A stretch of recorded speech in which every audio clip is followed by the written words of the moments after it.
I should have brought my, and I'm sorry I didn't bring my illuminated blonde wig, but I'm glad someone remembered. And I've never had so much fun in a ride like this with music, dogs, bikes of all shapes and sizes. There's no bike dysmorphia here. We've got fat tyres, skinny tyres, one wheel, two wheels.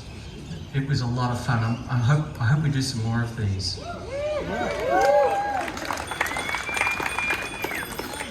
It should be a regular event.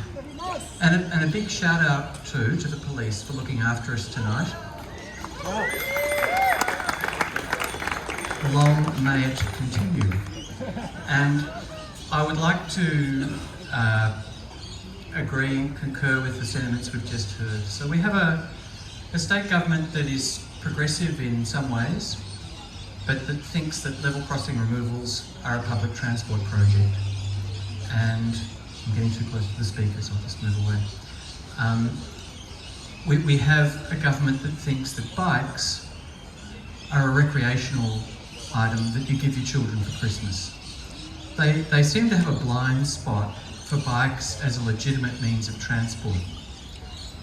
And I recently saw a film which is currently showing something like the Lost City of Melbourne or Melbourne the Lost City. I highly recommend it, about all the old buildings around that were demolished. But if you look at a lot of the old footage from 100 years ago, there are a lot of trams, a few horses, a very small number of cars, hundreds and hundreds of pedestrians in the city, and quite a few bikes wobbling along. Bikes were a really common and almost dominant form of transport in Melbourne 100 years ago.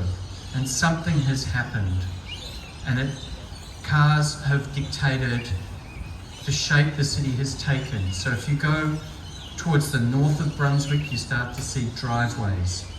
And as you go further north, you start to see curving suburban streets and cul-de-sacs, and houses are further apart, and public buildings are further apart. So they're not an easy walk from one to the next. And the whole city has been built around cars to the point where a very significant percentage of our city is devoted to the accommodation of cars. And one day, it'll change. One day, I hope, we'll realise that parking isn't a human right, and that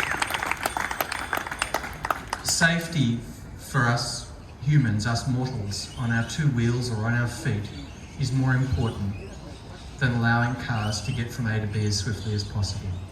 And that traffic flow is less important than humanity and society.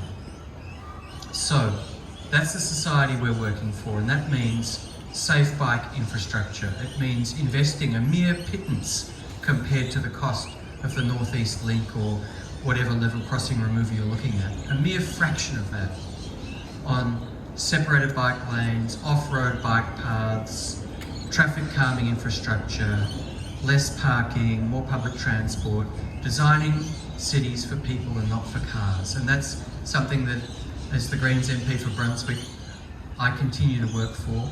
Something that not just Greens MPs, I think we have a few allies in Parliament. Sorry, my voice is giving out, it's probably a good thing. But we need more. And the way to get allies in Parliament is to be a nuisance, to be annoying, to be the squeaky wheel. Politeness doesn't get us anywhere. And on that note, I'll conclude and thank you all very much for coming along.